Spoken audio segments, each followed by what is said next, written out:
Hello friends, today I want to share with you my top 5 tips for feeding shrimp. If you're new here, my name is Richard and I'm a fish and shrimp breeder based in the UK. So let's kick off straight with tip number 1. Now when it comes to feeding our shrimp, feeding little and often is far better than feeding a large quantity in one go. Whether you feed your shrimp every day or every couple of days, it's far better to put a small amount of food in on a regular basis than it is once a week to drop a whole load of food in. Feeding little and often is not only better on our shrimps and their digestive system, it's also better for your aquarium's filter.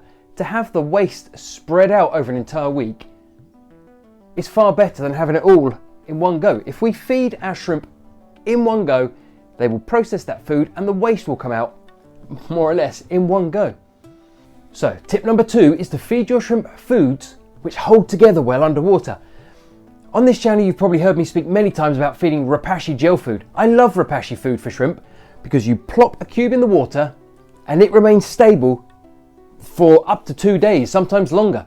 There is nothing worse than feeding your shrimp a food that when you drop it in the water, it dissolves quickly and spreads out and essentially just ends up sinking into the substrate. Foods that hold together well when they're in the water are far less likely to affect your water quality, and they're also far more likely the shrimp will actually get to eat the food before it dissolves in the water.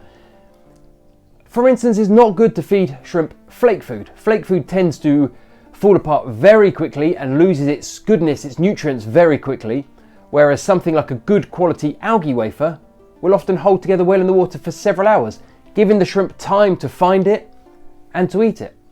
Shrimp are not like fish. They can't swim along and gulp the food. They eat at a microscopic level. They take tiny little bites of any food. So it's important whilst they're eating, that food holds together well in the water. If you're feeding your shrimp food which is quickly breaking up, it's quickly turning to powder, or even worse, is just dissolving into the water, I would strongly recommend you find a different food, something that will stay together when it's in the water.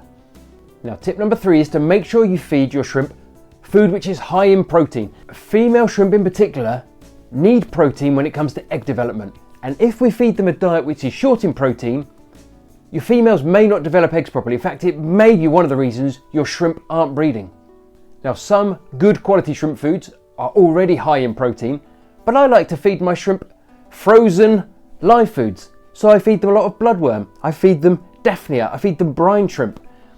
I tend to take a cube from the freezer, cut it in half, drop it into each of my shrimp tanks, and the shrimp will quickly surround the food and consume the protein. Bloodworm particularly is high in protein. It's a fabulous food for shrimp. Protein is also important for shrimp development, for growth and for molting.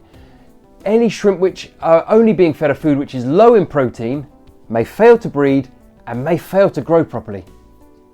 Now tip number 4 today is to feed variety. Whatever your favourite food for your shrimp is, you really should have 2 or 3 different foods. Every food that we feed our shrimp is made up of different ingredients. No 2 foods are alike. Some foods will be high in calcium, others might be high in protein.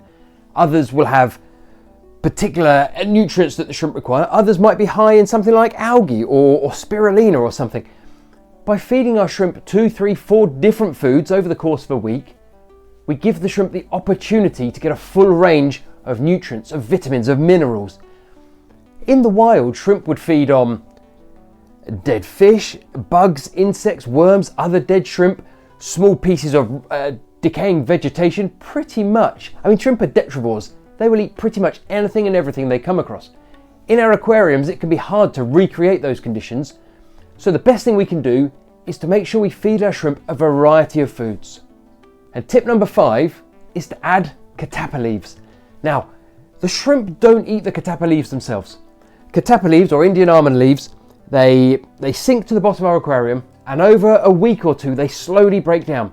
And it looks like the shrimp are eating the leaf, but in fact they are consuming the bacteria that grows on the leaf as it decays. As mentioned, shrimp like to eat all day, every day. Whenever you look in your shrimp tank, they will be eating. And catappa leaves basically provide them a platter of biofilm and bacteria that they can feed on all day long. On a similar note, to be fair, Java moss has the same effect. Whilst the shrimp don't eat the Java moss is a perfect place for biofilm to develop. And if you keep Java moss in with your shrimp, you will find they are constantly combing through the moss, looking for any tasty morsels they can eat. Now, if you haven't had much joy growing Java moss in the past, why not check out this guide on how to grow Java moss? Thanks for watching.